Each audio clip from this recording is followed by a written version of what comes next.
Welcome to the Zodiac Chatline. It is Sunday, April the 10th. We are here. I'm Tennah, your host, and I got my girl Cassie as always. What's up, girl? Oh, hey, how you doing? Girl, you know, it's Sunday. Tennah is blessed and highly flavored. There is always going to be my response because why we are surviving life on the daily right now. Girl, we're on a big rock hurtling through space, possibly toward Listen, imminent disaster, and we're still out here living. but the best news of the week, she was confirmed the Honorable Ketanji Brown Jackson. Soon to be Supreme Court Justice Ketanji Brown Jackson, we Thank stand a you. Virgo queen. Hello. Yes, a very blessed week. I'm happy about that news. So we're going to shout that out. Mm-hmm. Well, we have some interesting planetary placements and all the fun things happening right now. Mm-hmm. Mm-hmm. So Mercury moved into Taurus, which is nice.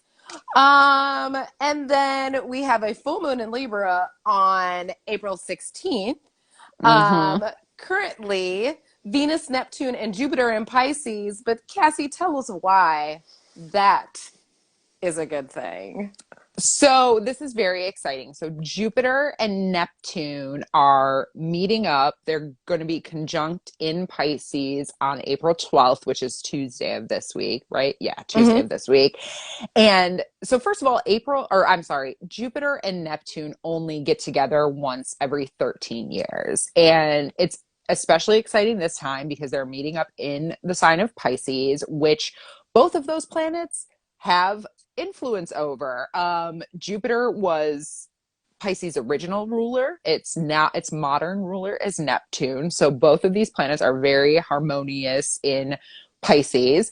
And when they get together, it is expect just strokes of inspiration, like epiphanies, psychic dreams. The last time that this particular aspect happened in Pisces was the year 1856. And I was thinking about that in terms of like what's going on in America right now. And when one of the articles I was researching this was talking about how it is a transit that is important for both your individual unconscious and our collective unconscious. And I was thinking about how 1856 was 4 years before the Civil War started. And I think what's happening in the US right now is like we're at another one of those very tenuous times where there are a lot of people who are part of the, kind of the powerful class, white people who are realizing that there's finally realizing what Black and brown people in this country have known forever, which is that there's a shitload of work that still needs to be done around racism and white supremacy in this country, and that it is a fucking toxin that's going to destroy us all. But we're up against a whole shitload of white people who want nothing to do with that epiphany or realization. And so aside from that, I mean, yeah, go ahead. it feels like as much forward progress as we have made, whether it be through technology, whether it be through sexuality, gender movement, gender rights. We're going backwards in the same exact way, and it's almost like we have shifted into a different timeline where it's like, no. You being equal still hurts my privilege, and I just don't like that. So no, I need to still feel superior, and that's just so insane because at the end of the day, we all incarnated on this earth to have a very human experience in whatever form, and we're not meant to stay the same. Things need to transform, blow up, and change. And I think that we talked about a lot of different transits this year that are very like intense, and a lot Mm-hmm. of like wake up calls for everyone. And Mm-hmm. it's a good time to really reflect on like where you really are, and if you're trying to like change, because the times are going to change whether you want them to or not, right? And either you're with it or you're not. And if you're not, the times are still going to change. It's a fact. The only constant in life is change. And so for this transit, you know, on a personal level, it is possibly going to be the best day of your lifetime to manifest your dreams.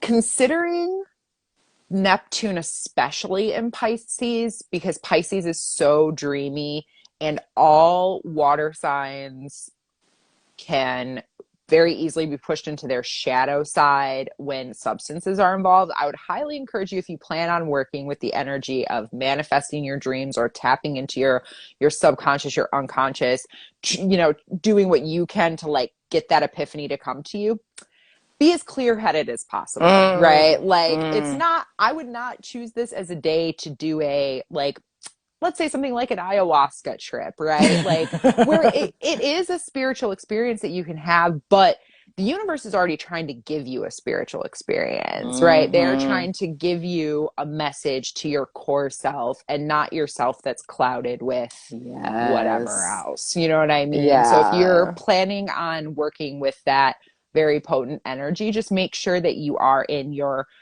you're vibrating at your highest, right? Oh yes, absolutely. And then I also read that, like when we were doing research for this, to embrace a spiritual practice of self and enhance creativity, and then like deepening your spiritual practice. So for me, that's like really deepening my own personal spiritual practice, like a daily ritual type of thing. And then it also says tap into your intuition and express emotions through art, which I think is amazing because Jupiter was Pisces' traditional ruler until Neptune. And so like luck on luck on luck on luck. Like it's literally like the best time to really, and it's not a global it's really like a self-reflection and deeply sit with yourself. I think, like Cassie said, the clear-headedness is where it's at. I would do this, you know, first thing in the morning when your body is as clear as it can be. Like even before you take any water or anything else to drink, like your body's at its natural pure self right when you get up first in the morning. And so really like put that energy into that, because it's like Cassie's, it's the luckiest day. Like who the fuck's trying to miss out on that? For real. Go back and look at if you made new moon intentions for Aries, or you maybe jotted down some stuff relative to the spring equinox. That's what I was planning to do, is go back and look at exactly what I was thinking about at that time and try and, okay, how can I really connect that to my highest dreams and purpose, and keep an eye out for the messages the universe has to me related to those goals. And yeah, so, and we'll see what shakes out. I'm excited. It's Me kind of a very too. rare, and it's rare to have a transit like that happens that is potentially so positive, right? Because we have, like, you know, America's Pluto return this year, and we're just like, oh God, you know, but this is exciting. The universe was like, let me give you one gift out of all the other shit that I give you. Here it is. Take heed in this moment, because after this, towards the end of the month, retrogrades start to happen, and you know, it's Pluto, then Mercury, so a lot of things are gonna slow down again. So this is the time. We still have all the planets going forward. You know, Mercury just moved into Taurus, so you know, when you want to slow your speech down and be very intentional, and I feel like, especially with Mercury and Taurus, think about how you speak to yourself, like how you speak to yourself really, and how you speak about money and finances and security, and where that's, and look at that. Also look at where Taurus is in your chart, but definitely just really focus on that careful, steady communication. We know Taurus is the slowest sign. So, and Mercury is the quickest moving planet. And so getting those energies to combine, it's like, it's okay to take your time when you're trying to speak clearly, you know, about your value and, you know, money. Absolutely. And I think it's actually really fortuitous that Mercury moved into Taurus in time for this transit, because Mercury in Aries is not who you want where you want Mercury if you're trying to manifest something that you're going to make a long-term thing, right? Like you're liable to just pop off. Yes. Liable to be more impulsive and less clarity. And Yep. Pisces and Taurus, they work well. I think they're what sextile. They blend together. Those energies, the dreaminess and the stability of a long term makes sense. Absolutely. All right, you ready? Yes. So reminder, if Okay. you are watching this, subscribe to our YouTube channel after this if you have not. We Instagram, fucking with our swag, messing with our technology. We are trying to scooch this whole operation over to YouTube. So that's number one. Number two, Coral's in the chat. She is ready to jot down those questions, and we are ready to talk about them after we talk to our amazing queen guest and after we do our Aries celebrity check-in, because we're deep in Aries season now, and we've got some things to talk about. Girl. But yes, I'm so ready to bring on our guest. This is going to be a fun one. Okay, so guys, the person we're going to bring on, listen, I've known her for quite some time, actually. She has the best energy of anybody I've met in a very, very long time. You'll know when she pops on the screen. We have with us the ecstatic priestess, aka Liz Bliss, going to join us here. I'm gonna get her up in this, so we can chat with her. Yes, Liz. Go ahead, tell them Is what she a is. Pisces sun. She is a Leo moon, which we have the moon in Leo today. Oh, hey. And she is a Pisces rising. What's up, lady? Welcome. Hi. Is my sound good? Whoop. It's good. We can hear it. It's echo, but you're good. You feel good? Okay. Yep. Okay. Okay. So, welcome. How are you today? Oh, I'm a mess, but I'm here. Tell us with the realness. Girl. The world is so hard. I'm so happy to be here, though. Like, I feel really, really giddy. And just like this is like a fun little gift to be speaking with you. But yeah, definitely cried and screamed today. So it's been and danced and painted my face and done all the things.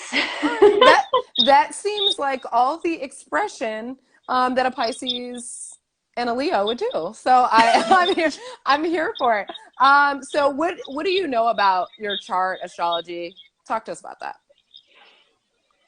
Well, I always just try to like learn with my chart how to best move through what's happening like currently. So I like look and see where my placements are. Like I know the North Node is in Taurus right now, so I look at like where Taurus is my chart and like the houses. So I'm not as like fluent in the houses yet, but I know that my rising and my sun is in Pisces, which I've resisted pretty much all of my life except for like the past, like up until the past, I guess 3 years. I've really started to be like, all right, I'm a Pisces. And I think before that, I really just connected with my Leo moon. And like, I felt more like a Leo moon most of my life. And now I'm like tapping into the mystical, magical, ethereal, flowy Pisces, which I'm really, really loving. And I've never thought of myself as a recluse. So that's why I was always like, Pisces, no, I like to be around people. I like to be the life of the party. So yeah, I've explored that. And then my Mercury and my Venus, I think, are both in Aquarius. So I've always thought of myself as like kind of like the freaky, outside the box, whatever, anything goes. And I love that my midhaven is in Sagittarius, because that just validates my love for travel and adventure and why it feels so good to just be off exploring new things. Nice. Well, thanks for coming on the show. You kind of just ran it down for us. I'm kidding. I know you were like, what do you know about your chart? I was like, I know a lot.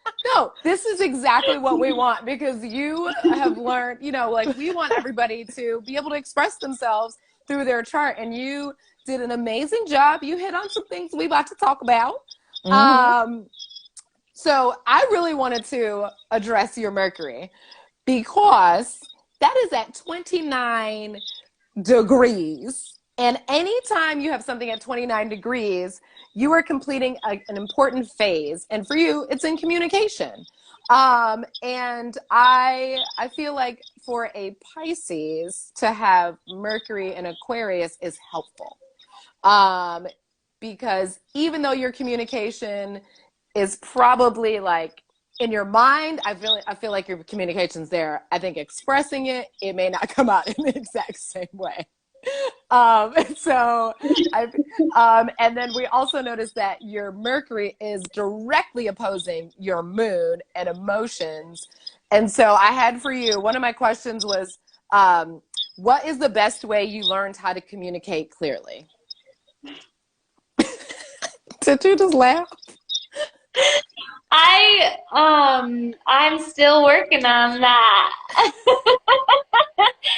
My favorite way of communicating and expressing myself is not through words. So it's through dancing and experiencing emotions, and I think the best way that helps me feel clear and that helps me speak about things that might be hard is writing it down. So like I write it down over and over again, or I write out anything that like I don't really know how to say, and then it just comes out through like writing. Like I don't type. I'm like literally like writing it out. And I feel like that like is coming more from my heart, and I'm able to have words that I didn't know were there until I start writing it. But yeah, my Mercury, I haven't been able to really figure it out yet. So, and isn't my North Node, isn't Taurus in my house of communication? Taurus is in your second house in Mars. Mm-hmm. Okay. Your North Node is in Aries. We'll get to that later. But go ahead, Cass. It's interesting that you said that about Mercury too, because your Mercury in Aquarius is also in the 12th house. And so anytime we have planets in the 12th house, sometimes they struggle to express themselves in the way that they should, right? And that we think of them traditionally doing. And do you mind giving our audience some background on what it is that the spiritual work that you do? So, I don't be shy now. I work with energetic healing. Think about like a massage therapist will work on the physical body and like healing the physical body. And what I do is I work with the energetic body. So whenever I do sessions with clients with Reiki healings, or when I do group Reiki, I'm tapping into the energetic frequencies that are surrounding the body and opening up different energy centers through energetic healing. It's really, really satisfying work for me to like tap into channeling through the ethereal realm. I love just like opening up my crown and being connected to angels, guides, my ancestors, just really tapping into the spirit realm and asking for support and guidance and being very mindful with it. I host ceremonies, and I love the act of ceremony, of creating beautiful spaces that have intention and meaning, and I love working with the elements. So when I tap into this mystical realm, it's very grounding to work with fire, water, earth, and air, and combine all of that to create this really beautiful grounding experience while we're working with the mystical. And I do believe that we all have energetic bodies. Everything around us has an energetic body, and that includes the stars, the planets, the sun, and the moon. So if we're going to dive into believing that we are all connected through a universal thread, then we are also connected to these like celestial bodies that are out in space in the universe, and they have an energy that affects us. So that's what I really love to bring into my work, is working specifically with the energies that are happening all around us that we're all connected to, as well as within our own, and especially with the cycles of the season and the energetics of this planet that we live on. And I know this so that was like a very like all the way out there explanation, but I work as a healer. My intention is to open up the healing that is within each of us and to bring joy into everyone. That's one of my mission statements. My goal in life is not only to help people connect to their own inner healing, but also to experience joy through that healing. And hence my name, the Ecstatic Priestess, because I'm not just a healing priestess. I want you to feel ecstasy. I want you to feel joy. I want you to feel like just happiness and bliss just by experiencing yourself. So, and I do that with Reiki. I do that with astrology. I do that with dance. And I do that with one of my favorite all-time yogas, is just Kundalini yoga, that takes you to the ethereal realms just through your own breath. That's amazing. That's wonderful. And it was very interesting to me that you had, here, I don't want to put your personal information here, so I'm going to fold that over. But so, this pattern I've read in, astrology books, where you have all the planets except for one on like, kind of clumped together in your chart, as described as a bucket pattern. And so the idea is you should look at the handle of the bucket, which is that outlier planet. And in your case, it's the moon, which is, of course, in Leo, which is a big influence. And for you, in the 6th house of service and health.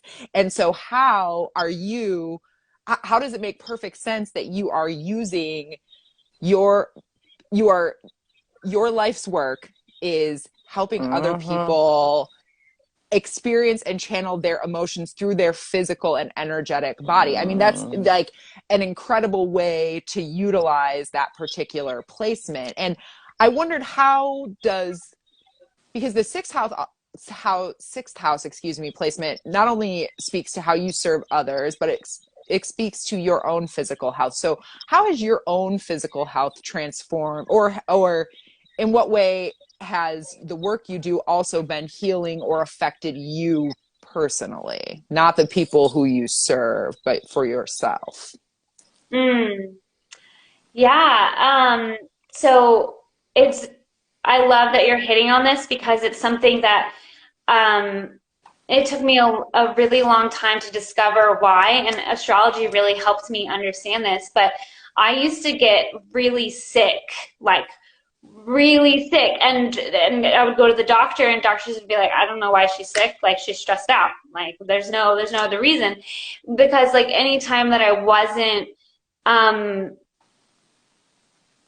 fulfilling any kind of dharma or purpose or anything, like if I was just working and not having an intention or a mindfulness about it, or getting like stressed out because of other people needing me to do things that I didn't really want to do, I would like literally get sick and like for days, like throw up, fever, and I used to call out of work all the time, like I'm sick, like I'm just because like I was so stressed out. And now that I've like in the past 3 years like really been stepping into serving in this way and working for myself, and like I'm not sick. Like, I don't get sick. Imagine that, the healer healing himself. So yeah, it's always been just like a very like strange thing. My mom would even say like I would have to miss school because I was stressed out, and I'm like, why is a 12-year-old stressed out? Like just like but yeah, I would get like really bad stomach issues, and I haven't had any of that, and I really care about the clarity. I love how in the beginning you guys were talking about a lot of like the Piscean energies with this conjunction between Jupiter and Neptune, and how it's really important to be clear. And like last year, my partner, my fiance, Matt, and I spent a year letting go of alcohol. And I really like was tuning into how clear I felt in my work and how healthy it felt, like having that clarity. Because yeah, like I used to drink a lot. I mean, and Cassie and I have stated before, water signs and alcohol is probably the worst combination. Yeah. Because there's just no gauge of like, it's water and water. It's just like, there's no gauge of any kind of like groundedness or stability. Yeah. It is just whatever happens, happens. Mm-hmm. It's very natural for us, right? It feels like really, you know, oh, like this is right, like the whole drunk mind speaks sober heart or whatever. And so I think for water sign people who are sometimes barely able to keep their feelings under wraps, the freedom that they feel from consuming alcohol to actually express what's going on inside feels great, but it can be so toxic when taken to any kind of extremes. And so we just have to be, as I say that we, as someone who's also got heavy water sign energy in their chart, although you have a lot of fire energy in your chart, which we will get to. But two of your big three water signs too it's just important to do it in moderation. And you know, I think abstention when you're doing serious spiritual work, because I think our people with a lot of water sign placements are very tuned into the spiritual world, but alcohol can easily just kind of slip you into a bad timeline. Yeah. Right? Like, right. Spirits, you know? Right. You got well, yeah, you're literally like breaking holes in your aura when you dive into alcohol. Like it not only breaks down your immune system, but also it breaks down like your energetic field. And like you were saying with like doing plant medicine as well, like you're opening up for spirits to come in. So that's why it's really important when you're doing those psychedelics to do it in a very like safe container in ceremony. I'm curious really fast, like how have you guys been the past few, because I know you're both in the spiritual realm, like working with the ethereal realms and like very aware that there is no veil right now. So I'm just curious, like how's it been going for you two recently, like in this past like 4 days? Tonight you start. Okay. I honestly have probably been a lot more intentional with saging myself a lot, doing a lot of daily prayer, and a lot of making sure that I have my own energy at the end of the day. And just being more conscious and more protective of like where my energy is going and how it's being just out there.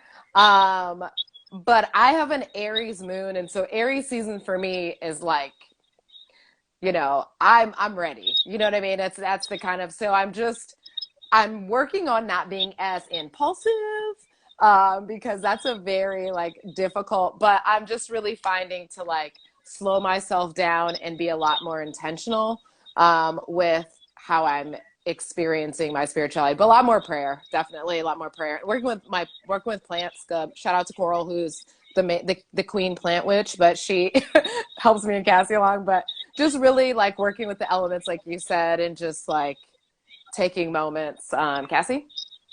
Yeah, it's been rough. Honestly, it's been easy.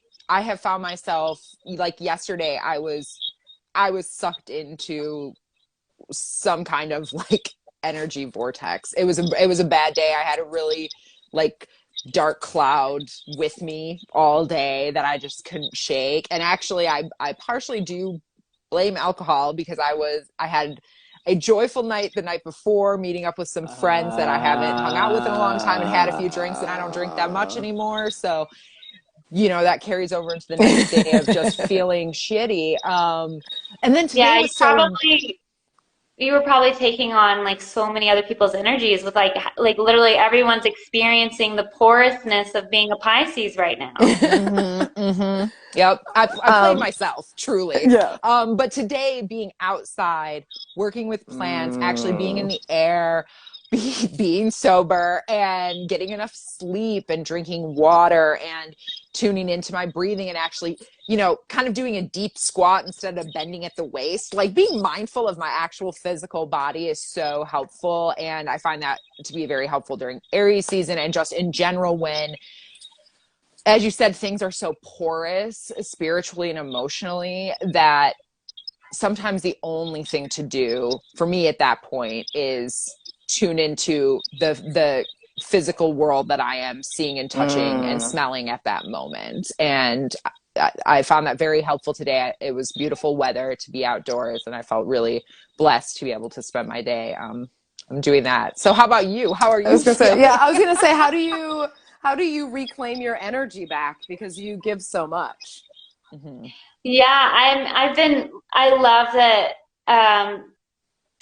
you're being so intentional. I think that's the best advice for anyone right now with this energy, is to be really intentional with, what you're consuming, what you're allowing into your energetic field, and how you're moving about the day. I love the being really mindful of like the body and getting grounded. Like those are amazing. Y'all know you're in it. You're good. Yeah, I work out with a trainer twice a week too. Like Cassie said, physical body. Like I'm trying to keep it cute. Yes. So I've been very mindful of what I listen to and what I watch. I've been telling my friends this, but my fiance and I we're picking like movies to watch in the evening maybe, and I'm like, right now with the conjunction we need to watch something like feel good and happy. Like we can't be watching like violence and like people being killed and blood everywhere. Like let's watch My Neighbor Totoro or like this family movie about love. Like being very intentional with that. And I did a really intense protection prayer and spell all around our house last night, because we did drink a little bit this week and we were hearing voices at night. Oh, and shit. So yeah, like we both heard like a woman's voice like yelling and like woke us up, like startled us. And so last night I did like some banishing prayers and some smudging and some calling on the angels and just being really intentional and mindful. And I drank water. I did not drink alcohol. No, So, wow. That's very interesting. So we're going to chat about your North Node real quick and then hop into a game for you, because as much as you kind of need a part two, girl, because as much as we're getting in. There's other stuff I want to, yeah, I haven't even got to talk about your Saturn-Uranus conjunction. No, but I'm just like, I'm like, oh, we gotta at least get through a couple more things.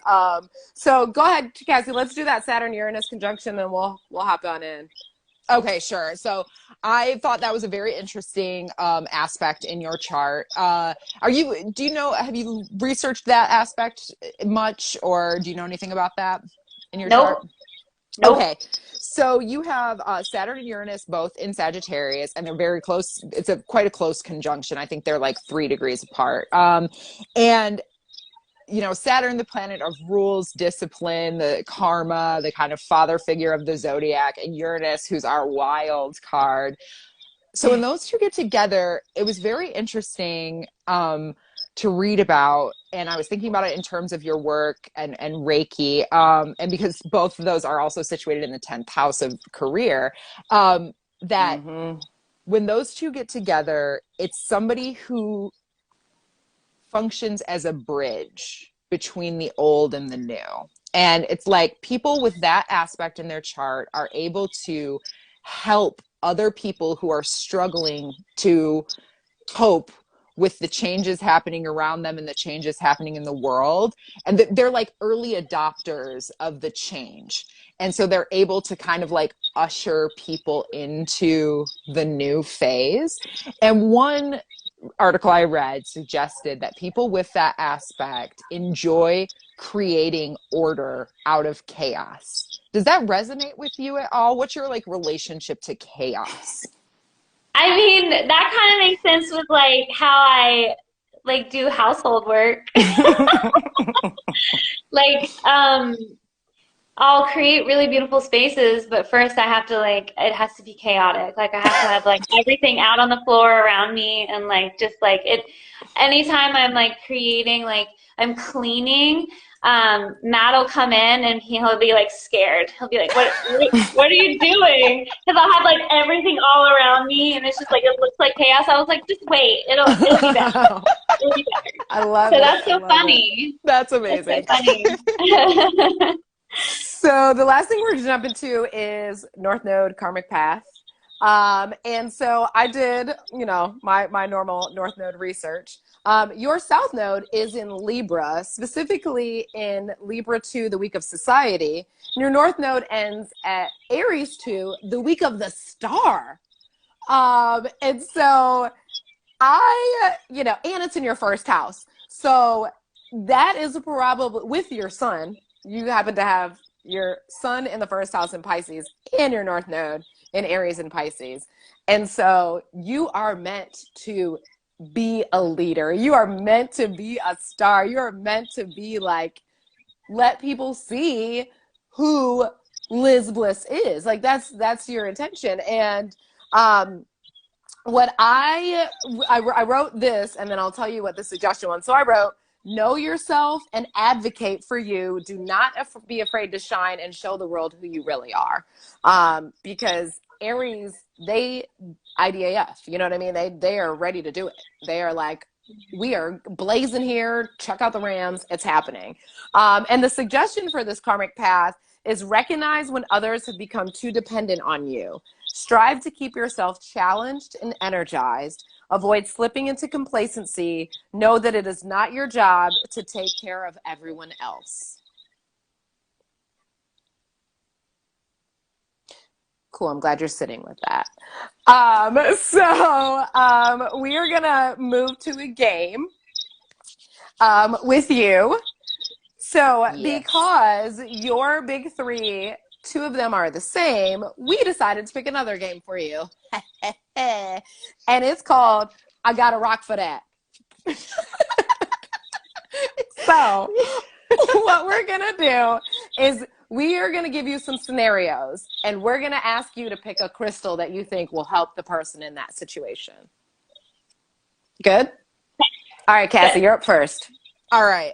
So your kindergartner tells you they're worried at school and they want to make sure that they can feel your love with them when they go to school. What rock do you send in their pocket? That's so cute. I would send with them either Chrysolica or rose quartz. Is that how you say Chrysolica?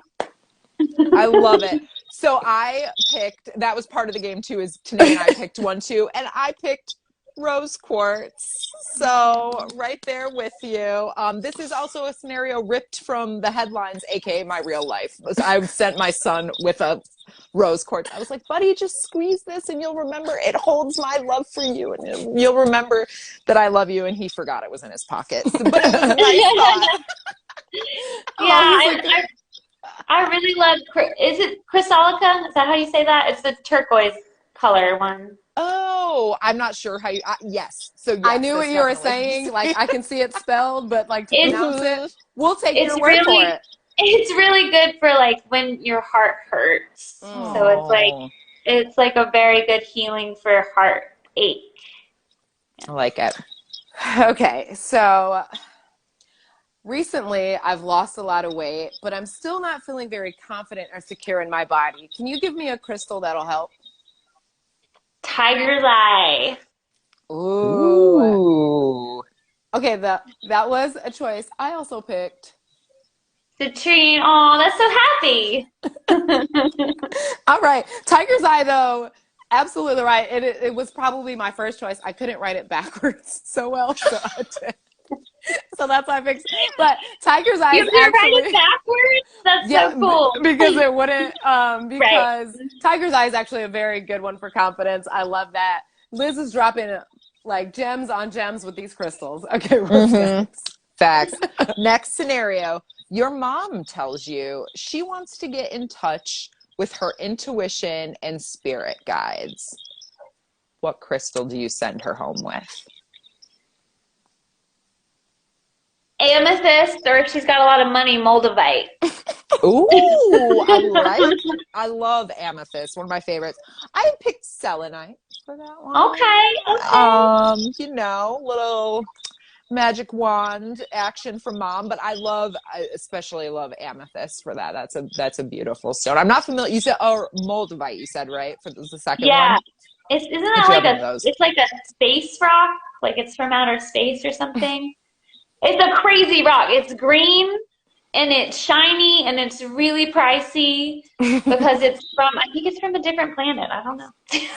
Yes. I'm definitely going to cop one of those for my mom. So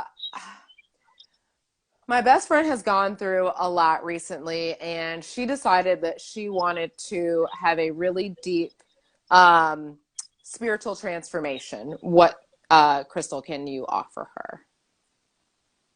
We say that again. My best friend has been going through a lot, and she's really seeking to cleanse herself and have a spiritual transformation. What crystal can you offer? Amethyst?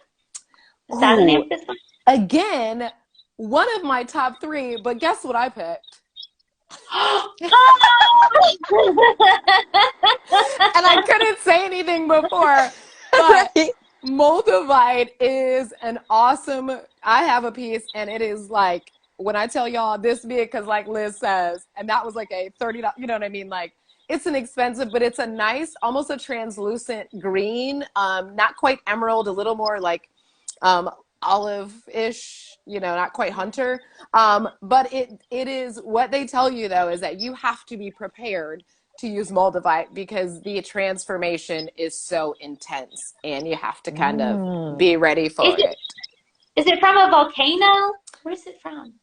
Listen, you know what we're going to do? We're going to research this and probably drop it on one of our things because I'm not We'll make a TikTok about it. Yeah. I don't have my, I can't pull out my crystal book just this moment, but remember that. So guys, please go follow Liz at the Ecstatic Priestess. She is a Reiki healer. She does moon ceremonies. She can tell you, I have been to quite a few and I love them every single time. I have an amazing, different experience. I meet the most amazing people. There is never any whack-ass energy, which is amazing when you're like going in spiritual unity, like with other people. I have to get myself in shape because the yoga and the breathing is a lot for your girl, but I make it happen. So I appreciate Liz. Everybody go follow her. Make sure you go subscribe to our YouTube channel, Liz. It was a pleasure. You might be on for part 2. I think Cass and I might talk about this after, but we like just scratched the surface with you, which was amazing. But we know layers on layers with this Pisces queen. Thank you so much for all the gems that you dropped. I definitely have been feeling a lot of work in communication, so thank you so much for that. That feels very helpful and supportive, and it's so fun being in these 3 boxes with you. Yes, it's been a joy. Thank you for being with us tonight. Everybody go follow Liz, support her. Anywhere else you want to send them, Liz? Right now I've just got the Instagram, the Ecstatic Priestess.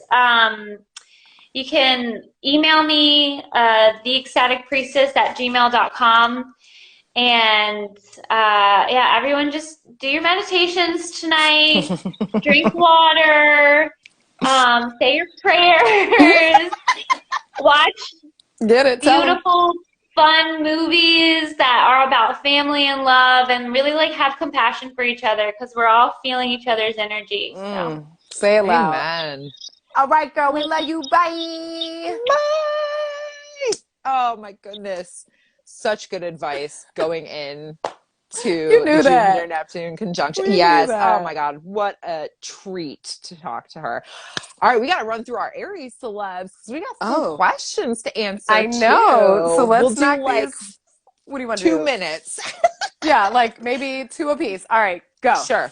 All right. So first Aries celeb I want to talk about, Lil Nas X. Seems to be having a great Aries season. Saw him in Jack Harlow on, I don't know if they were on the Grammys or what music awards show they were on. They were looking real cute performing. I follow, Lil Nas X on Twitter and TikTok. He's a great follow. I'm glad that he is out being himself. He's openly gay. He's a rapper. He's a country artist. He's a Southern dude. Like, he is embodying so many different identities and doing it with strength and confidence, which is such an only Aries thing. Listen. So I love that. All right. Mine is the person that her high school said, you ain't gonna be shit. And she said, hold my real name, Lady Gaga. Like this, Lady Gaga has always had a great year, but talk about a great Aries season. She just won her 13th Grammy with Tony Bennett for Best Traditional Pop Album. She was just in the movie House of Gucci. And all around, Lady Gaga stands for what she stands for, and she's shown so much compassion for her fellow artists. They were talking about how she was with Liza Minnelli, and when SZA was getting on stage, just to be like that person, and to tell all them people who doubted her, the biggest watch me flame, right, girl, 2 fingers. She was like, cool, Stephanie Dramata ain't gotta be nobody, but Lady Gaga will. So whatever. So I'm here for her Aries season. I love it. So my next Aries celeb is Mariah Carey, who just appeared on the Big Energy remix with my queen, Big Lotto. And I love that she did that because she didn't need to. She obviously liked the song and the sample, otherwise she wouldn't have done it. And it was just real cute. And she was looking great in the photo shoot. And I just feel like Mariah Carey is a boss ass bitch. And she owns the publishing rights to her own music. And I fucking love that. And she's, just doing her fucking Mariah Carey self. Listen, ain't got to do nothing but be herself now. My last and final one is going to be Mr. JVN, Jonathan Van Ness. You know him on Queer Eye as the hair they. King/queen, depends on the moment. They are amazing. I loved watching them on Queer Eye, the energy that they gave and how much they really felt of loving to transform people's hairs. And I believe he has also a hair care and beauty line as well. They have a hair care and beauty line as well. So big ups to JVN having the Aries season of a lifetime, because 2 years ago, we didn't even know who they were. And now they're out here with their long hair, full face beard, and dresses, whatever, but looking fabulous. So I am living for them. Happy Aries season, y'all. All right, we're about to knock out these questions real quick. And you guys know you want your tarot for the week. Yes.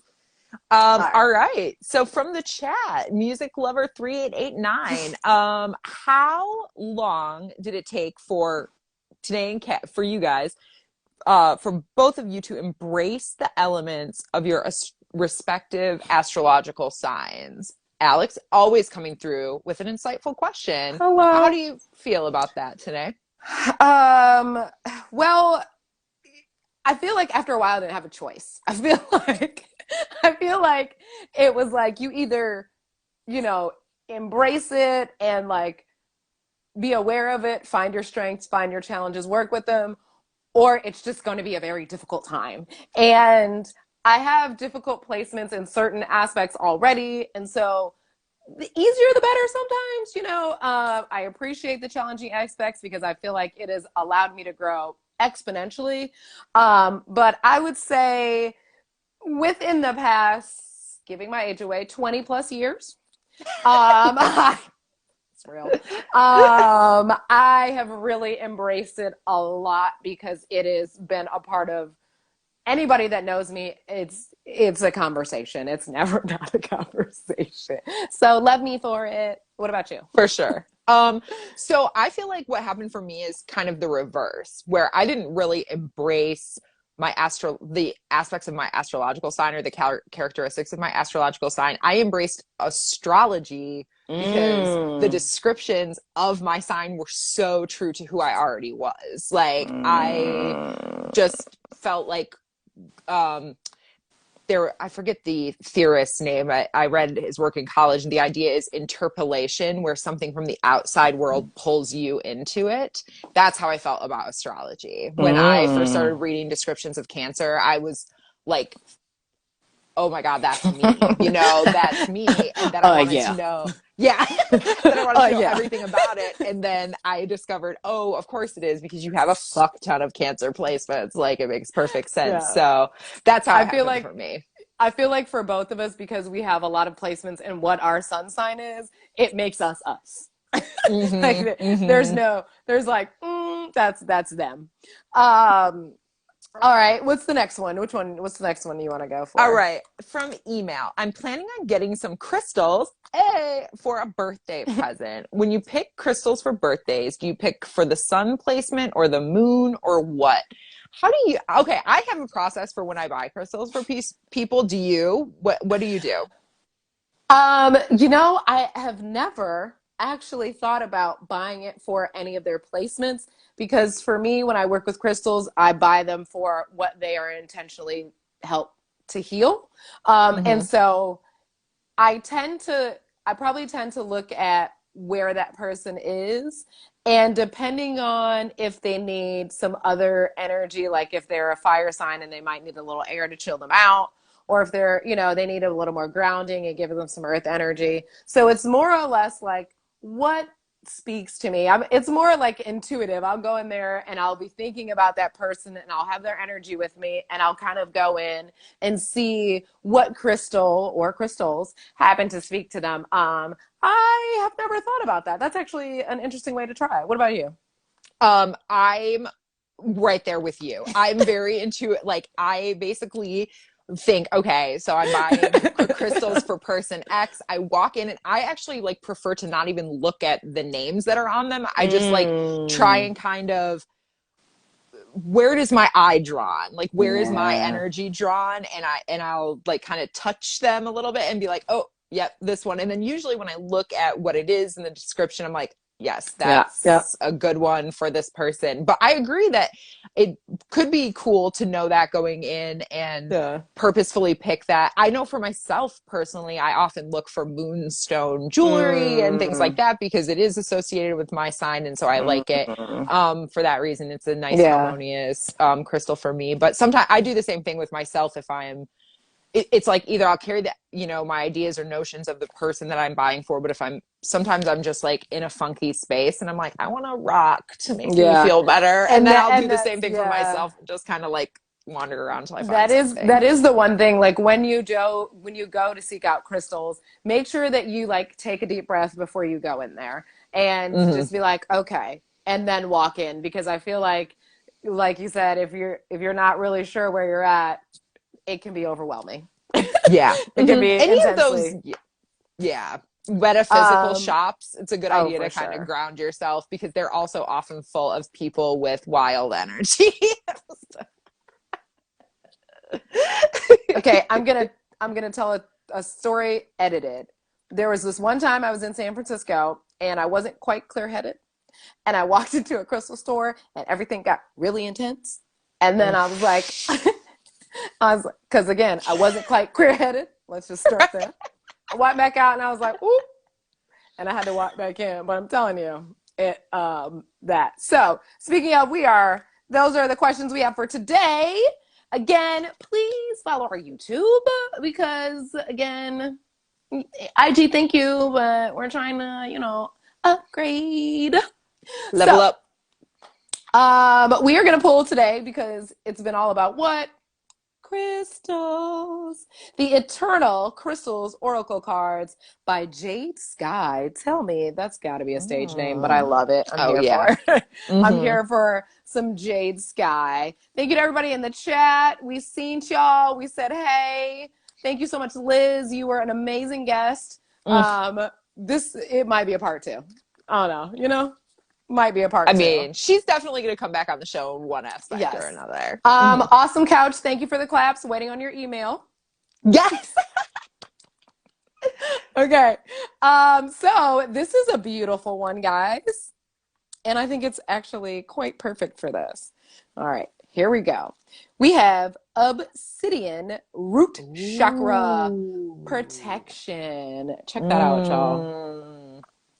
Obsidian is a very protective crystal. It has appeared for you today to provide you with a grounded, protective energy. Obsidian also reminds you of the importance of psychic protection. It is very important that you feel protected on all levels. To psychically protect yourself, imagine that you are surrounded by a very strong bubble of golden light. The color gold is used to keep your energy strong, and it is extra resilient to lower energies. To keep yourself physically protected, when you are by yourself, take note of your surroundings. Always pay attention to any feelings or warnings that you may receive.